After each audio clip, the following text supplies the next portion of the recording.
جو لوگ اپنے قرض سے پریشان ہیں، رزق کی تنگی سے پریشان ہیں، ان لوگوں کے لیے محمد الرسول اللہ صلی اللہ علیہ وسلم نے بڑی پیاری دعا بتلائی ہے کہ جو بندہ جمعے کے دن عصر کی نماز کے بعد 100 مرتبہ اس دعا کا اہتمام کر لے گا، اللہ تعالیٰ اس کی رزق کی تنگی کو دور کر دیں گے اور اس کے قرض کو ختم کر دیں گے۔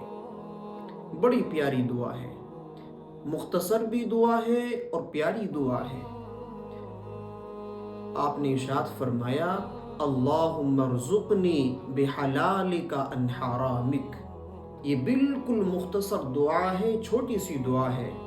جمعے کے دن عصر کی نماز کے بعد 100 مرتبہ اس دعا کو پڑھنا ہے، اللہ تعالیٰ رزق کی تنگی بھی دور کر دیں گے اور قرضے کو بھی دور کر دیں گے۔